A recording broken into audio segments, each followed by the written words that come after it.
Hey, Shalom. I'd like to start out by giving all glory, praise, and honor to Yahweh, Bahasham, Yahweh Shai, Bahasham, Rakak, Wadash.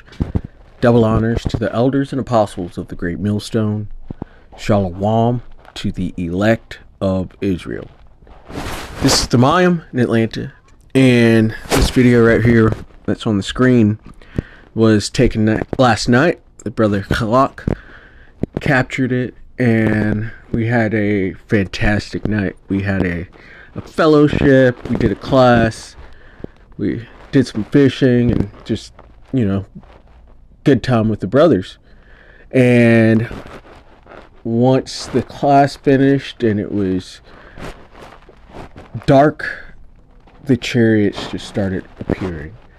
And the Lord sent chariot after chariot, sometimes in pairs, and they just started appearing. It was so many chariots. Can't even put a number on them. It was amazing. It was spectacular. It was amazing. And the Wada Yahweh Bashim Shai for showing that to myself and to the brothers. It was awesome. And we're just going to look at this video though, because it shows a comparison between the chariots of our salvation and to basically to Esau's angels, his planes. And so let's go ahead and check this out. Yeah, look at that weak ass plane over there. On the left. Yeah. See, look, that's a chariot. That's a plane. Right. Big difference. Look at that. That's a chariot. That's a chariot. Those are chariots. So imagine what the pilots are seeing. Look, those are chariots. Look how fast he's going. Yeah, they're going way faster than the plane. There's another one right behind him. There's no resistance. Yeah, look at that weak ass plane over there. On the left. Yeah. See, look, that's a chariot.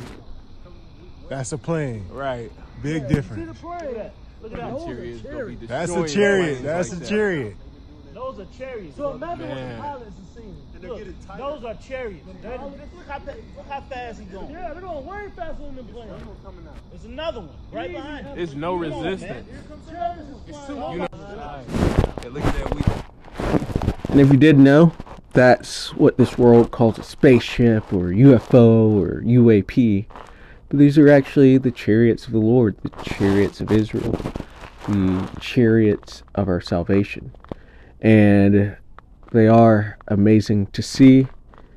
And it shows us that the Lord is with us. It also shows us that He's coming back soon to deliver that salvation. And so it's always a uplifting and amazing time to see chariots, and especially to see as many chariots as we saw last night. It was spectacular. It was amazing. I loved it.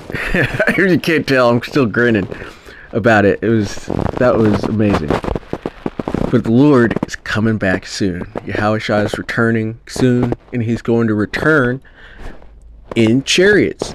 And the scriptures call them clouds, they call them whirlwinds, they call them chariots, and even mountains, because the one that Yahweh Shai is going to return in is going to be that big. It's called a mountain in 2nd Ezra 13. But this is Luke 21 and verse 27. And then shall they see the Son of Man coming in a cloud with power and great glory. Son of Man being Yahweh Shai, the man that this world ignorantly calls Jesus the Christ. That guy doesn't exist. There's no so-called white savior. And there's nobody named Jesus the Christ. That's a big fat lie. But there is Yahweh Shai, Mashiach, and He's coming to deliver His people, His elect of the nation of Israel. It's the Israelites are the Negroes, Latinos, and Native Americans. And all the other nations outside of that bloodline, because we have been scattered to the four corners of the earth. So we are going to look like the other nations, but outside of this remnant, nobody else is going to be saved. You have to be an Israelite for salvation. And Yahweh Shai, as it says, Son of Man, right here. He's coming to deliver that salvation in a cloud. In Revelation, first chapter, says, "Behold, he cometh with clouds, and every eye shall see." Those clouds are the chariots of salvation. Those are the angels up there. And they are identified. They're not what this world tells you. They're identifiable, and they're these clouds within the scriptures, the whirlwinds, the mountains, the chariots of Israel, chariots of the Lord. And he's coming with the whole armada of it. It says with power and great glory. It's his reemergence, or his entrance into the grand world stage. And he's going to do it big. The Most High is sending back his only begotten Son. And you can imagine it's going to be an amazing sight. It's going to be over the top. He's coming with all the chariots. And it speaks of how the chariots of the Lord are 20,000, even 20,000. Salakia, I'm messing that one up. But there's going to be a lot of chariots all throughout the sky. It speaks of men's hearts failing themselves because of the sights they're seeing coming onto the earth. It's going to be a grand entrance. And the elect, knowing what they are going to be extremely excited for this.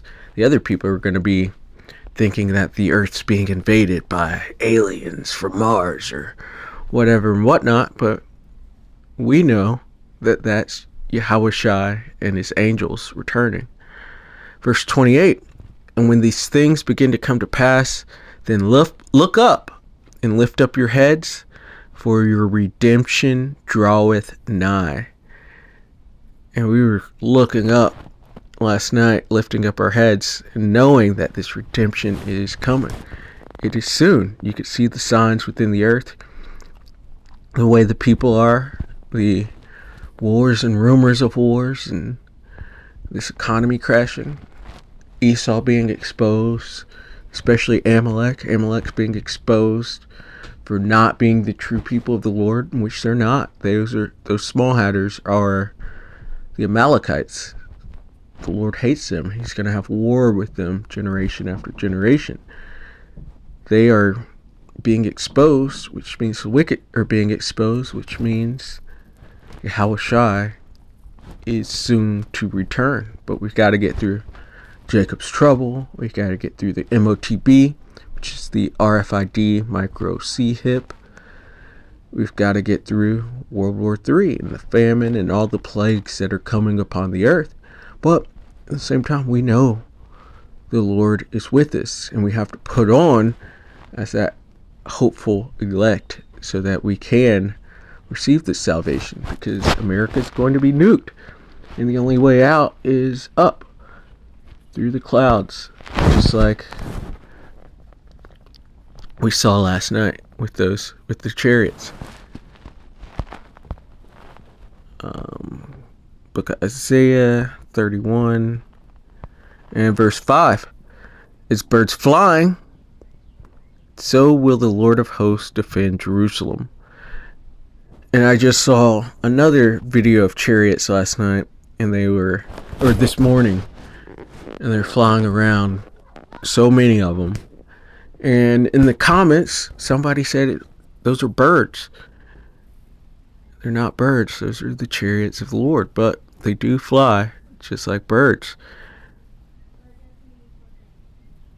It says, defending, also he will deliver it. And passing over, he will preserve it. This is how Israel gets from under the hand of Esau. Esau's so-called white men, including those small hatters, they're the tribe of Amalek. But this is how we get from under their hands, through the chariots of salvation, through this strange deliverance that is going to occur. And it's going to be greater than the deliverance from Egypt, and it's going to be spoken of forever, because it's going to be both the grand entrance of Yahushua and the deliverance of his elect. It's going to be amazing. It's going to be strange, as the scriptures speak of. So we're going to Wisdom of Solomon and verse 2. It says, when they see it, they shall be troubled with terrible fear.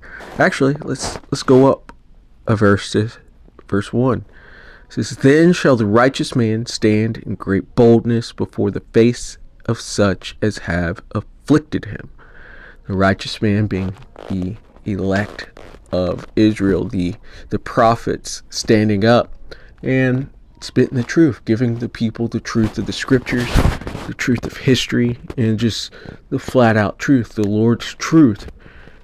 And this is going right into Ezekiel 37, the valley of dry bones and the flesh coming upon them and standing up on their feet.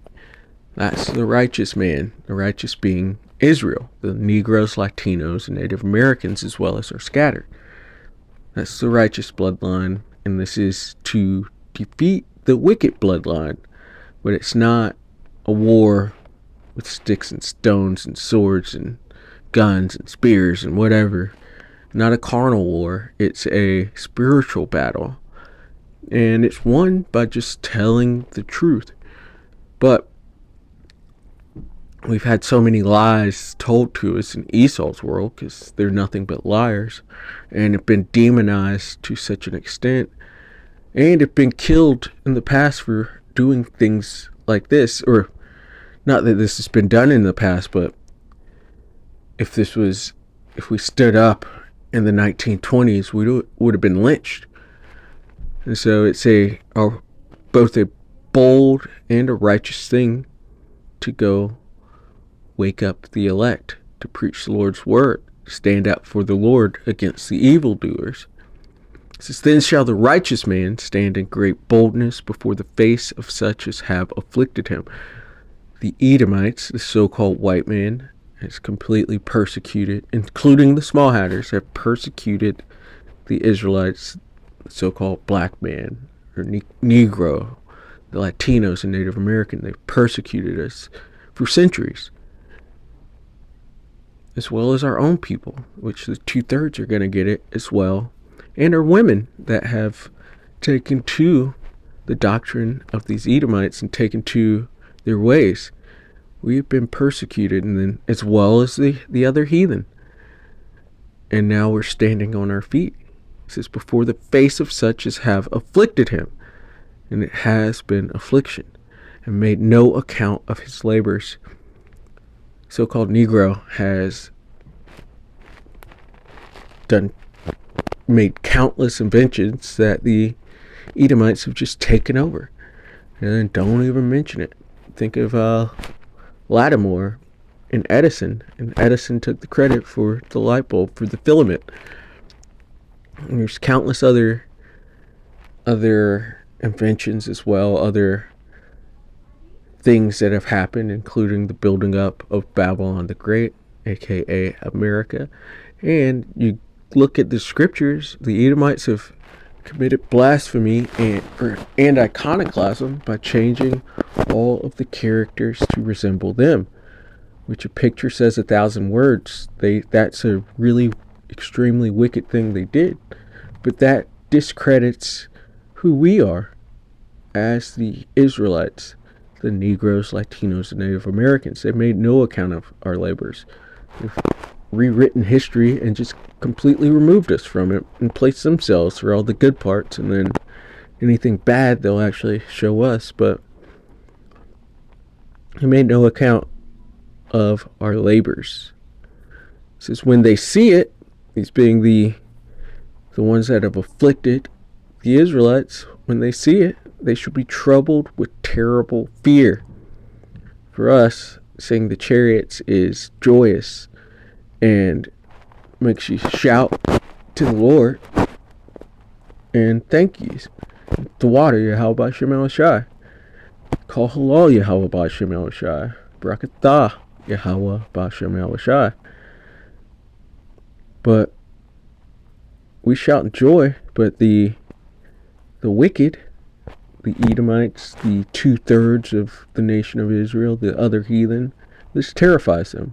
It's extremely scary to know that that power is so much greater than any power that's here on the earth. And to see that we're the Israelites standing up as well, because they know they've afflicted us and done us wrong. And it just shows that judgment is on its way for them.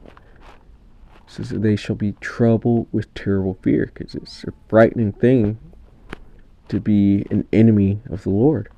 And it says, and shall be amazed at the strangeness of his salvation. We're going up in those chariots, and it's going to be a strange sight. We've never seen anybody go up in a chariot. It's going to be an amazing sight. It's going to be a strange sight, but it's also going to be our salvation. That's how we're going to get out of here. And the missiles are going to hit. The nukes are going to hit America, burn it completely up. And we'll be able to see the downfall of our enemies right there. It's going to be amazing. It's going to be strange. It's going to be just awesome. So far beyond all that they looked for, because these people all think, and these Christians at least think they're saved already, and they're not even expecting, they don't understand that that's the salvation right there, that they demonized, calling aliens and UFOs and UAPs. That's how you get out of the nuclear destruction that is coming. And it's something they didn't even think about. But the Lord has woken up his people. He's allowed these chariots to enter into the house of the thief. And we know that our salvation draweth nigh. And so, Lord willing, that was edifying. I'd like to give all glory, praise, and honor to Yahweh, Bahasham, Yahweh Shai, Bahasham, or Chakwadash. Double honors to the elders and apostles of the great millstone. Shalom to the elect of Israel. Shalom.